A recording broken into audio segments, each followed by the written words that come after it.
안녕하세요. 생생법률쇼 이지원입니다. 법과 친해지는 제법 좋은 방법 생생법률쇼. 오늘도 크고 작은 법률 문제로 어려움을 겪고 있는 여러분을 위한 법률 상담은 물론이고요. 세상을 들썩이게 하는 이슈들을 법적으로 풀어보는 시사법률 토크까지 준비되어 있습니다. 법률과 관련해 궁금한 내용이 있으신 분들은 상담 전화 02-557-8295번으로 연락 주시거나 법률방송 홈페이지 접속 후 법률상담 게시판에 문의 남겨주시기 바랍니다. 그리고 아래 하단으로 보이는 이메일로도 상담 문의 받고 있습니다. 각 분야 전문 변호사가 무료로 성심성의껏 상담해 드리니까요. 많은 참여 바랍니다. 네, 지금 이 방송은 유튜브를 통해서도 실시간으로 함께 방송되고 있으니까요. 많은 시청 부탁드리고요. 유튜브를 통한 소통 창구도 활짝 열어두겠습니다. 그럼 오늘 도움 주실 변호사님 소개해 드리겠습니다. 법무법인 웨이브의 곽준영 변호사 자리하셨습니다. 어서 오세요. 안녕하세요. 법무법인 웨이브의 곽준영 변호사입니다. 상속과 기업 자문을 전문으로 하고 있으며 오늘 시청자분들의 궁금함을 풀어드리기 위해서 최선을 다하도록 하겠습니다. 네, 오늘도 억울하고 답답한 분들에게 명쾌상쾌 통쾌한 상담, 유익한 상담 해주시길 기대해 보겠습니다. 생생법률쇼, 그럼 오늘 접수된 상담 미리 살펴볼까요? 전부 다 환불받고 싶어요. 치과 치료 중 치아가 손상됐어요. 넘어진 손님의 치료 비용, 배상 명령 신청 방법이 궁금해요. 네, 이렇게 다양한 분야의 상담이 접수되어 있습니다. 잠시 후 변호사님과 함께 속 시원한 해결책을 찾아보도록 하겠습니다. 시청자 여러분도 어떤 해결책이 제시가 될지 계속해서 함께 지켜봐 주시기 바랍니다. 생생법률쇼, 시청자 여러분이 법과 친해지길 바라면서 법적인 상식을 유익하게 설명해주는 시간이죠. 수요일에는 변호사가 알려주는 실전 소송 팁 을지로 시간입니다. 을들이 알아야 할 법 을지로. 변호사님, 오늘 알려주실 내용은 뭔가요? 네, 최근 안승호 전 삼성전자 부사장이 기밀 자료를 몰래 빼돌린 후 삼성전자를 상대로 특허 침해 소송까지 제기해서 한 차례 화제가 됐었는데요. 네. 사업을 영위함에 있어서 이런 특허권 확보는 매우 중요한 문제인 만큼 오늘은 특허 관련 분쟁 해결 방법인 특허 소송에 대해서 자세히 알아보도록 하겠습니다. 네, 그럼 우선 특허의 개념부터 짚어주시죠. 네, 일단 어렵게 법적으로 말씀을 드리면 특허법상의 특허는 산업에 이용할 수 있는 신규 발명을 확인하는 행정 처분이라고 합니다. 쉽게 얘기하면은 그 기술 개발할 것을 촉진할 것을 목적으로 지적 발명을 다른 사람이 모방하지 못하도록 함으로써 지적 발명자를 보호하는 제도라고 이해를 하시면 될 것 같습니다. 이런 넓은 의미의 특허에는 발명 이외에 신규의 실용 신안 또는 의장을 등록 공정하는 처분까지도 포함을 하는데요. 네. 특허권은 반드시 특허를 자격이 있는 사람이 있다면 부여를 해줘야 하는 그런 제도라고 이해를 하시면 됩니다. 그리고 특허를 부여받은 특허권자는 일정 기간 동안 발명에 대한 독점권을 인정을 받게 됩니다. 만약 특허가 정당한 특허권자가 아닌 다른 사람에게 잘못 부여되거나 정당한 이유 없이 특허 부여가 거절된다면 출원인의 권리를 해치게 됩니다. 이런 출원인의 권리를 해치게 되고 국가 산업 발전에 이바지한다는 특허 제도의 목적에 어긋나서 심판을 통해서 특허권을 보호해야 합니다. 특허권자는 자신의 권리를 침해한 자 또는 침해 우려가 있는 자에 대해서 특허 소송, 즉 특허 심판을 통해 침해 금지 또는 예방을 청구할 수 있습니다. 그리고 이런 행정심판과 달리 특허는 반드시 특허 심판을 거친 후에 특허 소송을 제기를 해야 합니다. 네, 특허 소송 전에 반드시 거쳐야 하는 관문인 특허 심판, 이 특허 심판에 대해서도 자세히 설명해 주시죠.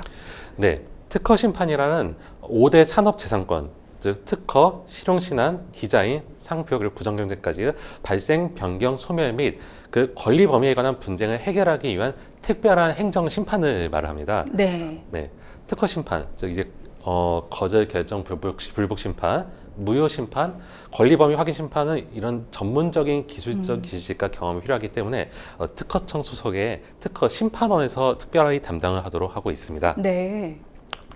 특허 심판은 직무상 독립된 3인 또는 5인의 심판관 합의체가 준사법적인 절차에 따라서 공정하고 신속하게 특허 분쟁을 해결하는 편리한 제도인데요. 이런 특허 심판원의 심결, 즉 결정에 대해서 불복할 때에는 우리가 이제 1심 지방법원이 아니라 고등법원급 전문법원인 특허법원에다가 소를 제기할 수가 있고 대법원에다가 추후 상고를 할 수도 있습니다. 네.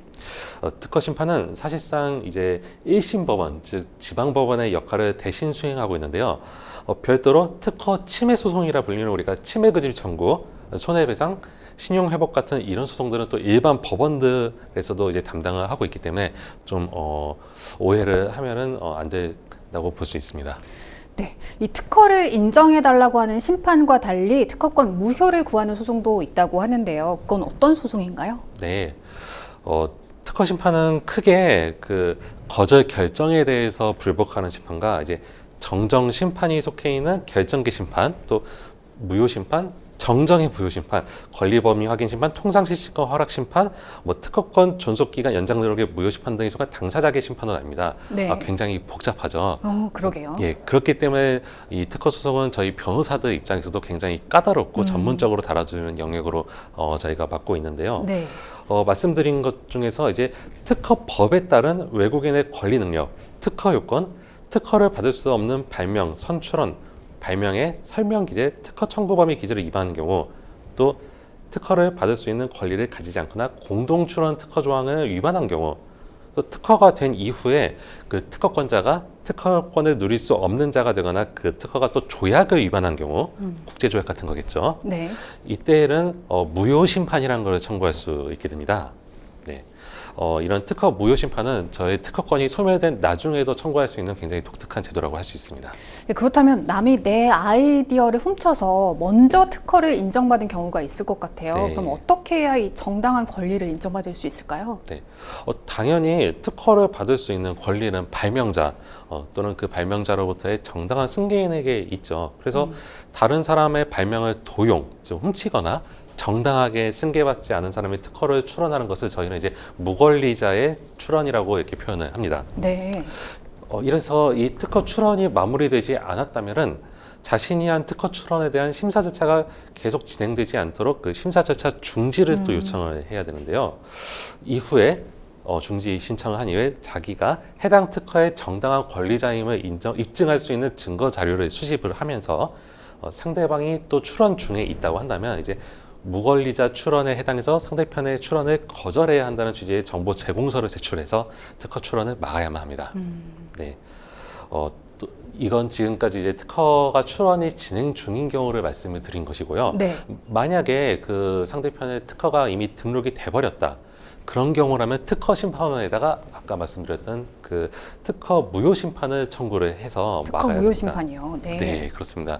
일단 상대편이 정당하지 않게 됐다 하더라도 그게 인정돼버린 이상은 저희가 이런 별도의 소송, 특히 무효 심판 같은 걸 제기를 해야만 또 상대편의 권리를 무효로 돌릴 수 있다는 제도로 보실 수 있습니다. 네. 그래서 이제 그것이 이제 입증이 돼서 무권리자에 의한 특허 출원에 해당해 등록이 무효로 된다는 이제 심결을 받아야만 제가 다시 또 이제 특허를 받을 수 있는 그렇게 권리가 보호되는 식으로 간다고 보시면은 이해가 쉽습니다. 또 반드시 이런 등록 무효 심판을 청구하지 않더라도 이제 제가 발명한 것을 상대편이 도둑질했다, 즉 도용한 것임을 주장하면서 이미 있는 그 특허권을 나에게 이전해 달라는 소송을 제기할 수도는 있긴 있습니다. 네. 하지만 이건 굉장히 까다롭고 어려운 거다 보니까 아예 무효로 돌리고 하는 게 훨씬 더 저희들 입장에서는 쉽다고 말씀을 드리고요. 또 이제 이런 식으로 이제 특허가 이미 등록이 된 경우라 할지라도 특허 무효 심판 등을 청구해서 제 권리를 보호받을 수 있다, 이렇게 이해하시면 될 것 같습니다. 네. 이 특허법원에 소를 제기하려면 우선 소장을 제출해야 할 텐데 당사자가 직접 제출한 경우에만 유효한가요? 꼭 그렇지는 않습니다. 네. 소장은 이제 본인이 직접 작성하셔서 제출하실 수도 있습니다. 네. 다만 말씀드리는 게 저희 이런 특허 소송 같은 경우는 사실 변호사의 업무 영역 중에서도 가장 난이도가 높은 영역 중에 속합니다. 까다로울 것 같아요. 네, 굉장히 저희도 이런 소송들을 이제 상담하면은 또 이제 기술적인 분야가 많이 들어가다 보면은 뭐 기계나 화약, 뭐 바이오 이런 거에 따라서 변호사들이 그에 대한 기본적인 지식이 없는 분들이 진행을 하게 되면 좀 어렵게 되는 경우도 많이 있는데요. 그래서 보통은 본인이 진행하시기보다는 변호사나 변리사 등에게 의뢰를 하셔서 작성하시는 걸 좀 권고드리기는 합니다. 네. 그래서 이제 특허법원에서는 이런 소장 양식을 특허과 민원 창구에도 이제 비치를 해 놓고 있기 때문에 가셔서 쓸 수도는 있고, 특히 이제 심결 취소 소송의 원고 같은 경우에는 심판 사건의 당사자, 참가인 또는 당해 심판에 참가 신청을 하였으나 그 신청이 이제 거부된 자로 한정이 되기 때문에 이런 소송을 제기하기 전에 미리 한번 상담을 받아보고 진행하시는 건 좀 추천을 드리고 있습니다. 또 아까 말씀드렸던 여러 사건의 갈래 중에서 이제 저희 결정계 심판 사건이라는 것이 있는데요. 그런 결정계 심판 사건의 경우에는 심판 청구인이 또 당사자계 심판 사건의 경우에는 이제 불리한 심결을 받은 심판 청구인 또는 피심판 청구인이 원고가 되다 보니까 이거를 이제 잘못 이해하고 소장을 넣은 경우는 이제 소송이 기각되는 정도가 아니라 각하를 당할 우려가 있기 때문에 네. 꼭 한번 미리 체크를 해보셔야 되고, 그리고 이런 참가인은 타인의 심판 절차 계속 중 당사자 일방에 들어가서 심판 절차를 수행한 자로서 신결 취소 소송의 원고가 될 수는 있습니다. 그리고 이런 신결 취소 소송에서의 피고는 결정계 심판 사건의 경우에는 특허 청장이 피고가 되고, 당사자계 심판 사건의 경우에는 이제 상대방의 심판 청구인 또는 피심판 청구인이 피고가 되는 식으로 굉장히 복잡하게 진행이 됩니다. 그러니까 당사자가 직접 진행해도 되지만 되도록 전문가의 네. 도움을 받는 것이 좋겠군요. 네. 마지막으로 특허 소송에서 꼭 알아두어야 할 점이 있다면요? 네. 특허법원에 소장 접수할 때 필요한 서류는 일단 기본적으로는 심결문, 즉 특허 심판원에서 받았던 자료이죠. 그것이 있어야만 특허 법원도 훨씬 이 사건을 잘 이해하고 쉽게 진행할 수가 있습니다. 그래서 네. 신결문, 송달 증명원, 등록 원부 이런 것들의 기본 서류들이 있습니다. 그리고 이 서류들은 모두 이제 서증, 즉 증거로 제출을 해야 되고, 흔히 또 실수를 하실 수 있는 게, 이거 첨부 서류로 제출을 하게 되면 이제 법원에서 이제 보정명령이라는 게 날라오거든요. 그럼 또 그 보정명령을 이해하고 하는데 또 최소 일주일, 또 2주간 또 시간이 소요될 수도 있기 때문에 이런 실수로 첨부 서류로 제출하지 않고 서증으로 제출할 수 있도록 좀 주의를 해주셔야 됩니다. 그리고 또 저희 제소 기간이 항상 중요한데요.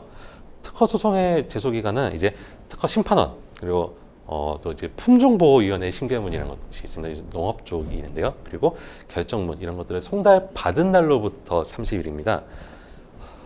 이 30일 기간을 지나면은 이제 무효 확인 소송 같은 걸 제기하지 않는 이상 이제 각하가 될 위험이 있기 때문에 굉장히 주의를 하셔야 되고요. 30일을 꼭 지켜야겠네요. 네, 그렇습니다. 만약에 이 30일 이내에 소를 제기하지 못할 것 같다. 그러면 이제 저희 특허 심판원 사이트에 가시면 부가기간 지정 신청서 양식이라는 게 있습니다. 이것을 미리 제출해서 이제 부가기간 지정을 좀 받으면은 조금 더 이렇게 여유를 받을 수가 있기 때문에 네. 최소한 소 제기 기간 만료의 7일 전에는 이 부가기간 지정 신청을 좀 신청하시기를 권고를 드리고 있습니다. 네. 을들이 알아야 할 법 을지로 다음 시간도 기대해 주시길 바랍니다. 여러분은 지금 생생법률쇼와 함께하고 계십니다. 어렵고 복잡한 법률 문제로 고민하고 계신가요? 그렇다면 생생법률쇼가 도와드리겠습니다. 생생법률쇼에선 민사, 형사, 가사 등 각 분야 전문 변호사들이 매년 800여 건의 법률 문제를 속 시원하게 해결해 드리고 있는데요. 그럼 무료로 법률 상담을 받을 수 있는 3가지 방법, 지금부터 소개합니다. 첫째, 02-557-8295번으로 전화해 법률 상담 신청을 한다. 둘째, 법률방송 홈페이지에 접속해 법률 상담 게시판에 사연을 올린다. 셋째, 지금 화면에 나오고 있는 이메일 주소로 사연과 연락처를 보낸다. 속 시원한 법률 상담 프로그램 생생법률쇼. 지금 바로 상담 신청하세요. 네, 지금부터는 생생법률쇼가 자랑하는 성심성의 무료 법률 상담 시작해 보겠습니다. 전화 상담 연결돼 있는데요. 받아보죠. 안녕하세요. 저기 조금 멀리는 좀 가까이 네, 여보세요. 네. 좀 멀리 들려가지고요. 잘 들리지 않으신가요, 지금? 아니 뭐 거리가 너무 좀 멀리 들려요. 아, 어떻게? 여보세요? 네, 네. 네. 그쪽은 약간 좀 뭐가 잘못된 것 같은데. 음성이 잘 정확하게 들리지 않으신가요? 혹시 텔레비전을 켜고 전화를 받고 계시진 않으실까요? TV 껐어요. 네, 끄면 이제 좀 괜찮으실 겁니다. 네, 어떤 점이 아예 꺼버렸어요. 아까. 네네 어떤 점이 궁금해서 연락 주셨는지 들어볼까요? 지가 피해를 본 거는 이제 이 전자제품을 한 3개를 구입을 했는데, 이게 지금 날짜수를 이제 5월 27일 날 이제 구입을 해갖고, 네. 그날 어떻게 이렇게 여기서 전자제품 갖고 와가지고 다 이제 이거 설치하시는 거에 다 설치를 끝나고, 그러고 나가지고 이제 이거를 지가 이제 세탁기 쪽에 있는 그거를 새로 이제 사업가를 한번 이제 그걸 세탁을 해본다고 했는데 거기 소리가 나가지고 이제 그 다음날 이제 그걸 다음날 28일이요. 예, 그래가지고 다음날인가 근데 그걸 전화했더니 그쪽에서 저거를 해갖고 여기 이제 수리하시는 분을 예약을 잡아줄 테니까 네. 그날로 이렇게 해서 기다렸다가 조금 수리를 하시라고 이제 그렇게 전달을 받았어요. 네네. 그러면 이제 그렇게 저도 이제 그냥 날짜로 한 6월 3일 날에 잡아주길래 그냥 했는데 네. 그분이 와가지고 이제 시운전을 해보더니 이 부품을 교환을 해야 된다고 하면 부품을 교환하더라고요. 근데 네. 근데 그거를 처음에 이제 지가 요거를 지금 회사를 이제 지가 구입인 데는 이제 B 회사라고 다른 회사는 이제 C 회사라고 지가 그렇게 설명을 해드리겠습니다. 그래가지고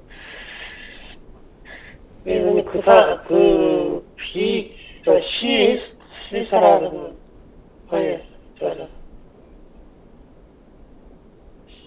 네, 선생님. 지금 네. B 사건을 지가 구입을 한 상태고, 그리고 네네. C 사건을 네. 먼저 한 10년 넘게 사용을 했는데, 그쪽에서는 그 회사 거는 아무 이상 없었어요.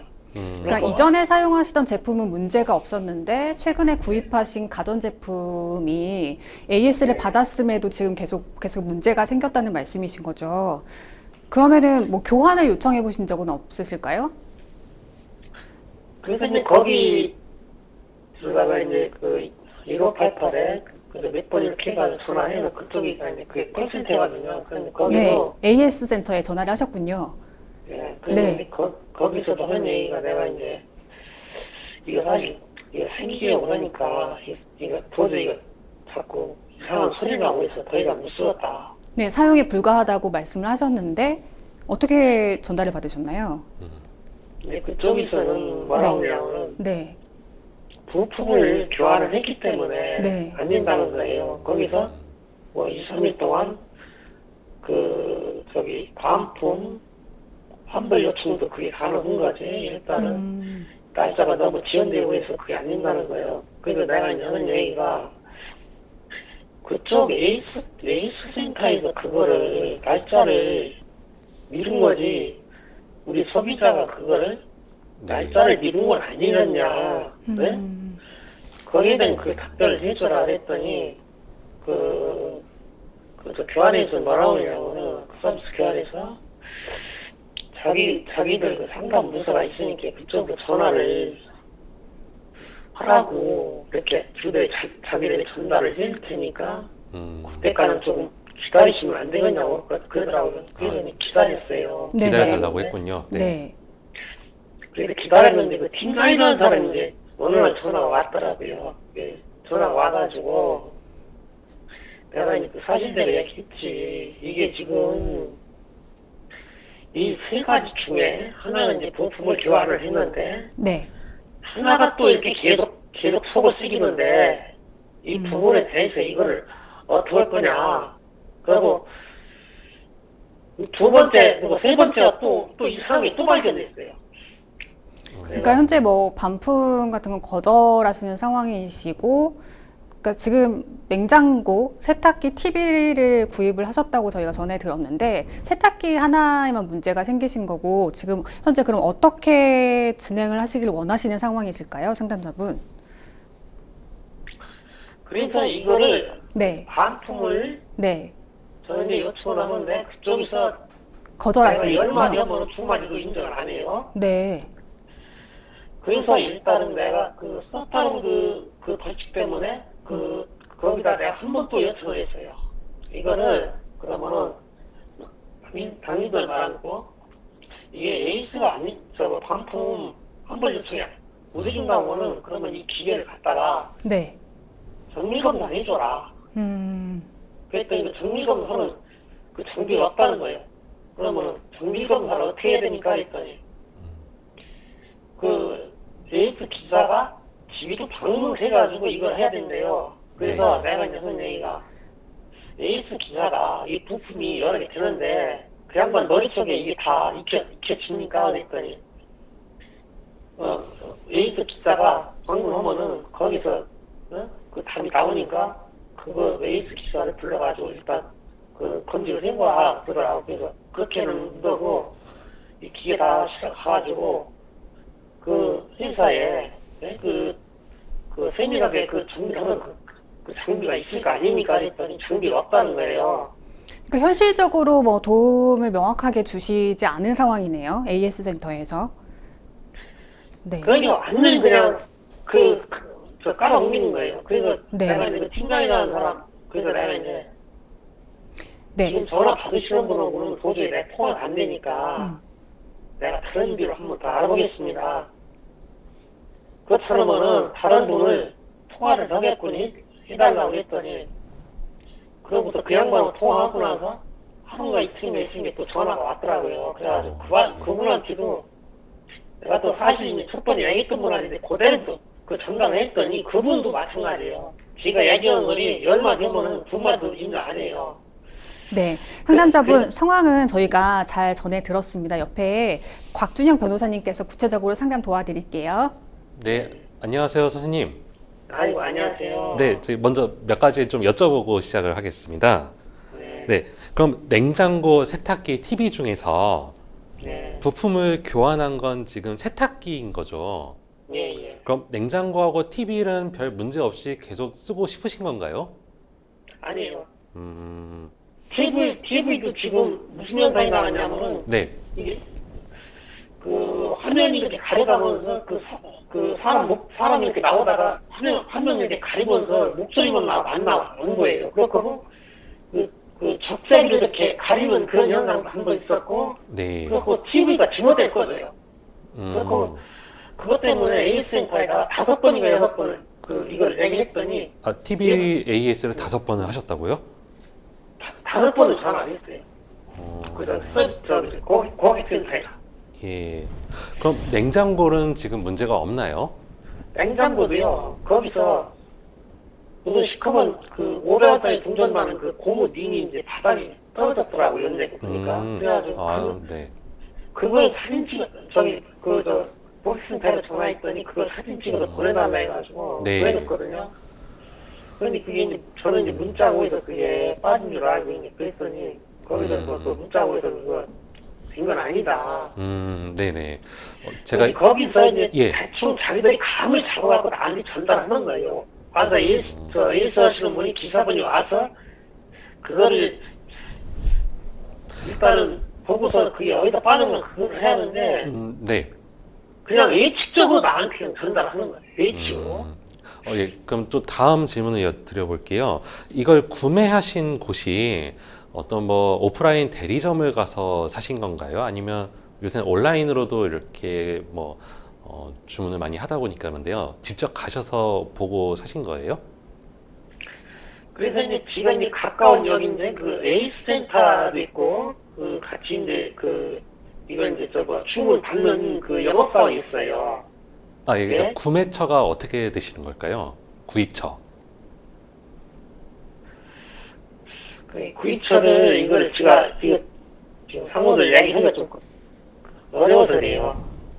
그래서 지금 여기서 이제 처음 이제 영어 하는 사람이 있길래 그래가지고 예. 그 사람한테 처음 넣을 이제 그거를 뒤에 나오는 이제 이게 이 전자제품도 이 음. TV든지 냉장고든지 뭐 상급 중급 이렇게 가끔 있어요. 아, 그러면은 혹시 중고 구매를 하신 건 아닌가요? 아니죠. 그러면 약간 정리를 할게요. 신품을 예. 근처에 있는 대리점 같은 곳에서 사신 것으로 지금 이해가 되고, 그리고 세 개를 한꺼번에, 대리점이가 쓴 건 아니에요. 아, 그래요. 그래서 거기다 네. 진열해 놓은 거를 네. 거기다 이제 그 영업사원이 이게 주문을 받아가지고 거기서 이제 하루가 이틀인가 있는데 그 운반 온 사람이 저한테 전화가 왔더라고요. 그러면요. 네. 바로 좀 다음 질문으로 여쭤보는 게 사실 이게 더 핵심적인데요. 그러면 AS 센터에서는 네. 이 세 개에 대해서 뭐 자기들이 정품이니까 일단 고쳐줄 수 있다 이렇게 접근을 했던 건 맞죠? 네, 거기서는 내가 이제 반품을 해주던가 환불을 해주던가 했더니 자기들 그 법적으로 네.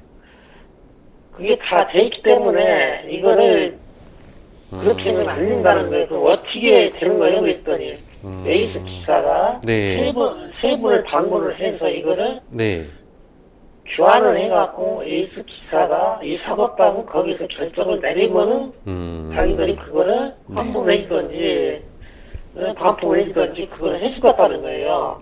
혹시 그러면은 그 AS 기사가 이런 예. 교환이나 반품 판정을 못 내주겠다라는 이야기를 들으셨나요? 혹시 들으셨다면 왜 그런다는지도 들으셨나요? 그러니까 이제 그거를 여기 이제 그런 얘기 들은 적은 없고요. 네. 말하자면 그 세탁기 때문에 네. 양반이 와가지고 내가 이제 그거를 이거 TV든지 냉장고든지 그거를 그렇게 뭐 해달라고 다녔는지 자기가 이렇게 다 이렇게 TV를 켜보고 네. 세탁기도 이렇게 잘 되나 냉장고도 잘 되나 안 되나 다 확인하고 그러고 했는데 또 이 TV 같은 건 그 양반이 다 이렇게 리모컨을 다 조절해주고 하더라고요. 네. 네. 그런데 그분이 와서 해놓기도 네. 이 TV가 자꾸 약화돼 있지만 지원대로 꺼지고 이 화면이 멈춰서 가면서 그냥 사람 목소리만 나오는 거예요. 그래가지고 그것 때문에 계속 전화한 거죠. 네.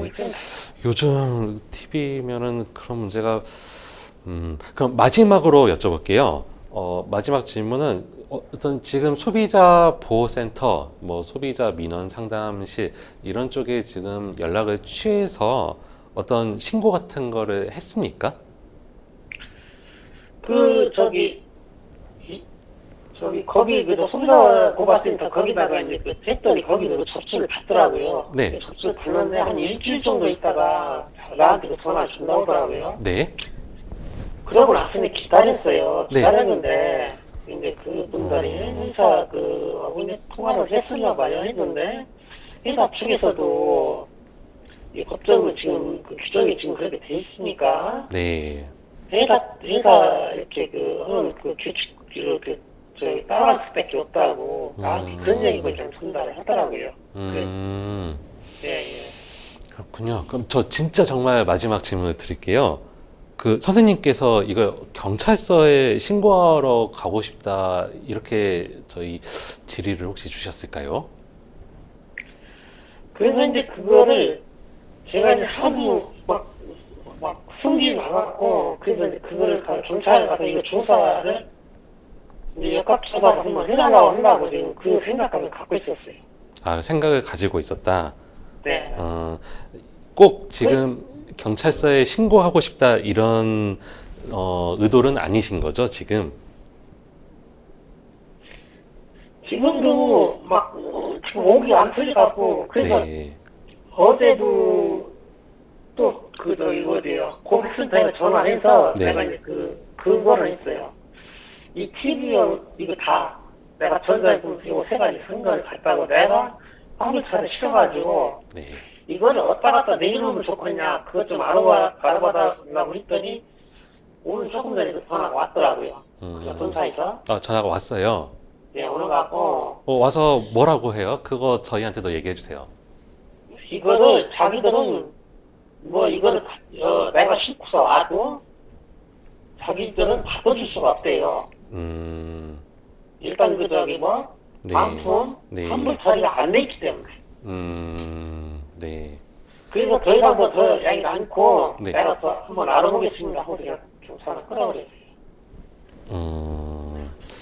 알겠습니다. 지금 일단 말씀하신 내용들을 통해서 지금 대략 상황을 좀 이해를 했습니다. 근데 이해를 했지만 이제 저희도 제가 직접 지금 두 눈으로 보고 이걸 해결할 수 없는 상황이다 보니까 정확하게 지금 그 담당 AS 기사가 왜 판정 같은 거를 정확하게 안 내려줬는지, 그리고 AS 센터에서는 이거를 정확하게 어떤 점에 근거해서 지금 반품에 이런 거 못 해주겠다고 하는지를 사실 계약서를 봐야 알기는 해요. 정확하게는 계약서든 거기서 나오는 문서든.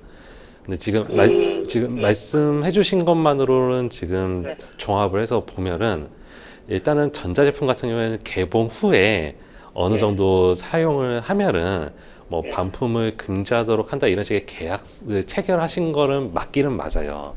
네. 1차적으로는 그 계약, 즉 저희는 이제 약관이라고도 부르는데 거기에 따라서 이제 사용을 좀 하셨기 때문에 저기서 정말 어떤 소비자 피해 보상의 기준에 적합하지 않는 이상은 반품을 못 해주겠다라고 나오는 현상인 걸로 지금 이해가 됩니다. 일단 제가 이해한 게 맞죠? 예, 그 일부러 이제 거기 이제 말씀하신 게 지금 맞긴 맞는데요. 네. 제가 지금 더 억울한 건 뭐냐면은 이게 네. 지금 그거를 그 행사 이거 지금 행만한 게 어디냐 그랬더니 이거를 내가 이제 그거를 그 TV 그쪽에서 이제 이거를 그러면은 그 TV든지 네. 여기 그 냉장고든지 세탁기든지 이거를 그 보면은 거기 보면 그 상처가 있다는 거예요. 그래서 TV는 이렇게 뒷면 보니까 네. 이거는 베트남 거로 돼 있어요. 그러면 지금 냉장고 뭐 세탁기는 제 근처가 커가지고 네. 저 혼자 움직일 수가 없어요. 그리고 그 상처가 지금 뒤쪽에 어디가 있대요. 네. 거기 지금 TV는 지금 완전 지금 베트남 거예요. 그래갖고 저는 이제 처음에 여기서 이제 그 영업부 쪽에서 기약을 할 적에 네. 여기 뭐 이제 위치는 여기 이제 뭔데 여기 뭐 아산 쪽에 보내준다 그러더라고요. 그래서 이제 그 기사분이 내가 전화가 왔더라고요. 이제 이쪽으로 본인께 좀 주의를 달라고. 그랬는데 그분이 설치 문화에서 이제 내가 이제 그분이 했죠. 이거 어디서 온 겁니까? 했더니 뭐 저기 광주 쪽에서 온 거래요. 그래서 그럽니다 하고 더 이상 안 물어봤어요.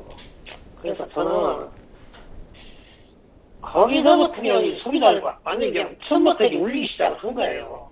이게 원칙상은 이게 지금 예. 내가 주장하는 거는 네. 지금 중국이든지 베트남이든지 그걸 처음부터 얘기했으면 저는 이거 구입 안 했어요. 왜 그러냐면은 네. 홈쇼핑이라는 것은 지금 네. 거기도 중국 거면 중국, 베트남 거 베트남 이 상호가 다 나오는데 그러면 네. 이 사람들은 이 소비자를 가지고 완전히 그냥 거짓말을 처음부터 완전 해버렸어요. 지금 아무것도 그 얘기 하지도 안 했어요. 내가 막 들고 일어나니까. 네, 선생님. 그렇다면은 사실 지금 들었을 때 약간 또 AS 센터의 문제라기보다 그 판매한 쪽에서의 문제가 또 있을 수 있다는 생각이 듭니다. 그래서 지금 전화상으로는 저희가 어떤 계약서나 그 판매처, 즉 이제 선생님 입장에서는 구입처죠. 구입처로부터 어떤 조건으로 샀는지를 좀 더 명확하게 해서 주시면은 더 정확한 상담이 가능할 것 같아요. 일단 먼저 물어보셨던 이거를 경찰서에 가서 어떤 제목으로 신고를 할 수 있냐, 그거는 사실 이 AS 센터보다도 판매하신 분들이 원산지 같은 걸 속였다든가 가격 같은 걸 속였다 이러면 사실 사기죄라는 명목으로 신고를 할 수는 있겠죠. 하지만 지금 그런 형사적인 신고는 사실 저희가 무고죄라는 것도 있을 수 있고 기본적으로 이건 민사적으로 해결해야 될 문제다 보니까 다시 한번 소비자 고발센터, 아니 고발센터 아니라 소비자 보호원 그쪽에 다시 한번 민원 제기를 하셔서 문제를 푸는 게 훨씬 더 효율적일 거라는 생각이 듭니다. 지금 제가 생각하는 거는 이게 그래요. 이거를 이제 처음이 제가 이제 계약서 쓸 적에는 네. 이게 지금 금액도 이제 이게 사실 한 570만 원 줬어요. 이게 세 가지는. 네. 그래서 이거를 내가 이제 그 할부를 이렇게 해가지고 했더니 그 금액이 한 100얼마 차이가 더 비싸더라고요. 지금 현찰로 사는 거와. 네.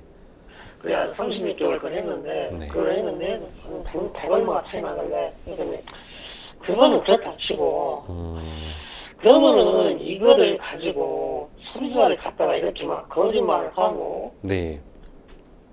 나보고 처음에는 뭐라 했냐면은 이 부품이 이건 내가 지역이 사는 데가 지금 어떻게 보면은 모든 게 다 비싸요. 네. 그래서 내가 처음에 그거 얘기했어요. 왜 이게 여기 이렇게 비싸냐 했더니 네. 자기들은 옵션이 많이 들어간다는 거예요. 그러면은 정상적으로 이게 지금 이게 여기는 회사에서 국내에서 이걸 조립을 했으면은 네. 이걸 가지고 더는 다 돈을 이거 더 줬으면 그게 억울하지 안 해요. 네. 돈을 더 줘가면 이거를 네. 베트남에서 이걸 받은 걸 갖다 저한테 이게 준다 했다는 게 그거 다 배심하고 이거 뭐 아니면은 나가 국산 조립을 한 거 아니면은 뭐로 이거 저 광고 나오는 홈쇼핑이 나오는 더 싸게 사지 뭐로 이거 산대요. 그러니까 여러모로 화도나고 답답하신 상황이신 것 같아요, 상담자분. 근데 저희가 시간이 정해져 있어서요. 변호사님이 말씀해 주신 대로 소비자보호원에 일단 요청을 해보시고 서비스 센터가 안내해 주신 대로 AS 기사를 한 번 더 불러보시는 것도 방법일 것 같습니다. 저희가 죄송하지만 상담 여기까지 하겠습니다. 네, 오늘 이렇게 너무 시간 내주셔서 너무 감사합니다. 네, 전화 주셔서 고맙습니다. 네, 감사합니다. 네, 수고하십시오. 네. 네, 여러분은 지금 생생법률쇼와 함께하고 계십니다. 어렵고 복잡한 법률 문제로 고민하고 계신가요? 그렇다면 생생법률쇼가 도와드리겠습니다. 생생법률쇼에선 민사, 형사, 가사 등 각 분야 전문 변호사들이 매년 800여 건의 법률 문제를 속 시원하게 해결해 드리고 있는데요. 그럼 무료로 법률 상담을 받을 수 있는 3가지 방법. 지금부터 소개합니다. 첫째, 02-557-8295번으로 전화해 법률상담 신청을 한다. 둘째, 법률방송 홈페이지에 접속해 법률상담 게시판에 사연을 올린다. 셋째, 지금 화면에 나오고 있는 이메일 주소로 사연과 연락처를 보낸다. 속 시원한 법률상담 프로그램 생생법률쇼. 지금 바로 상담 신청하세요. 네, 이번에는 법률방송 이메일을 통해 들어온 여러분의 고민을 해결해 드리겠습니다. 어떤 내용인지 보실까요? 몇 달 전부터 잇몸 통증으로 치과에 방문해 신경치료를 받고 있었습니다. 의사 판단하에 치아 가운데 구멍을 뚫어서 치료를 받았는데 5번까지 아무 이상 없이 치료를 받았습니다. 그런데 6번째 치료 이후 치아에 금이 가더니 아예 벌어져 버렸는데요. 저는 당연히 의사의 실수이니 알아서 치료를 해주겠거니 했는데 어떻게 할 거냐고 따지자 의사 본인은 잘못이 없다며 치료는 불가하니 직접 임플란트를 하던지 한국의료분쟁조정중개원에 조정 신청을 해서 받던지 하라고 하더군요. 치료 중에 치아에 금이 갈 수 있다고 사전에 고지를 한 것도 아니고 본인이 진료를 잘못해서 벌어진 일인데 사과 한마디 없는 의사에게 너무나 화가 납니다. 현재 치료는 중단했고 임시로 치아를 붙여놓았지만 언제 또 치아가 벌어질지 몰라 너무 불안한데요. 그래서 며칠 전 중개원에 전화를 해봤더니 서류 접수 이후 한 번은 서울지사에 방문을 해야 한다는 안내를 받았습니다. 하지만 현재 제가 살고 있는 곳이 제주도라 서류 접수가 망설여집니다. 그리고 조정 신청을 해도 병원 측에서 과실을 인정하지 않으면 못 받을 확률이 높다고 하던데 제가 조정 신청을 하는 것이 맞을까요? 하셨습니다. 네, 치과 치료를 받는 과정 중에 치아가 손상된 거라면 충분히 의료사고로 볼 수 있을 것 같은데요. 이 조정 신청을 해도 병원 측에서 과실을 인정하지 않으면 실제로 보상을 받을 확률이 없어지나요? 좀 더 정확한 명칭은 이제 한국의료분쟁조정중재원인데요. 네. 정말 문자 그대로 이제 의료사고에 관한 조정 전문 기관이고 이제 법원에서 판사님이 판결을 내려주시다시피 이런 재판기관이 아닙니다. 네. 그래서 이제 조정 신청을 해서 자기들 과실을 인정하지 않으면은 결국에는 이제 법원에 가서 그 판사님한테 판결을 내려달라고 이래야 되는 상황이 발생할 수도 있습니다. 네, 그래서 이제 조정 신청을 해서 병원 측에서 과실을 인정하지 않으면은 이제 뭐 법원에까지 가야 되는 상황이 발생하기 때문에 실제로 보상을 못 받을 확률이 좀 있다 이렇게 말씀을 드릴 수 있을 것 같습니다. 다만 이제 법원에 가는 거는 사실 굉장히 서로에게 시간이나 비용적으로 스트레스도 많이 받고 굉장히 힘든 일일 수 있기 때문에 병원이 자신들의 과실을 또 인정할 수도 있습니다. 이렇게 직접 해보면요. 그래서 이런 조정에 가는 것도 또 저는 굉장히 추천을 드리고 있습니다. 네. 현재 제주도에 살고 계셔서 접수를 망설이고 있다고 하셨는데요. 원칙적으로 서울지사 방문이 필수인가요? 아니요. 그 신청 자체는 이제 서면 신청, 온라인이나 뭐 우편 신청, 팩스 신청도 가능합니다. 물론 네. 원칙적으로는 이제 뭐 방문하셔서 서면으로 하는 거를 원칙으로 하긴 하는데 제주도에 사시는데 그 서울에 있는 데까지 오셔서 할 수는 없죠. 다만 이제 이게 사건이 진행되다가 이제 정말로 의사 과실이 있는지 이제 신청인분의 감정을 하게 되는데 치아 상태를 좀 확인을 해야 되는군요. 그렇죠. 네. 그때는 당연히 오셔야 될 수도 있습니다. 네. 그럼 사전에 발생할 수 있는 위험에 대해서 미리 고지를 했다면 의사 측 과실로 의료 사고가 나도 아무런 책임이 없는 건가요? 아니요. 고지한 것과 그 의료사고는 좀 별개로 봐야 됩니다. 네. 당연히 책임질 수 있습니다. 즉 내가 위험이 있다고 고지를 한 거는 의료진이 자신의 설명 의무란 걸 다한 것에 그치는 것입니다. 네. 설명 의무를 다한 것이고 만약에 의사가 과실로 의료사고가 난다면 당연히 그 의사는 의료사고에 대한 책임을 지게 됩니다. 근데 의료진 측의 과실을 객관적으로 입증한다는 것이 환자 입장에선 쉽지 않을 것 같은데요. 그럼에도 관련 증거들을 최대한 확보하는 것이 중요할 것 같습니다. 어떤 자료를 확보하는 게 중요할까요? 네, 일단 모든 진료기록부 사본을 확보하는 것이 가장 중요합니다. 이제 의료사고가 발생하는 즉시 그 진료기록부 등의 사본을 교부해달라고 정식적으로 요청해야 되는데 여기서 말씀드리는 진료기록부 사본이라는 거는 이제 진료기록부 그리고 이제 뭐 조산기록부, 간호기록부, 외래기록, 응급기록, 마취기록, 수술기록과 같이 이렇게 다양하게 구성되는데 이게 한 묶음으로 구성이 되어 있습니다. 그래서 네. 일단 모두 달라고 해야 되고 특히 뭐 엑스레이나 CT, MRI, 초음파 이런 거 촬영한 게 있다면 이런 것들은 또 CD 형태로 교부를 받을 수가 있습니다. 또 이거 외에도 진단서나 소견서 이런 약간 메모 같은 것들의 사본도 있으면 최대한 확보하는 것이 좋습니다. 네. 그럼 치과 의료 사고가 인정돼 처벌을 받게 된다면 해당 의사는 어떤 처벌을 받게 될까요? 네.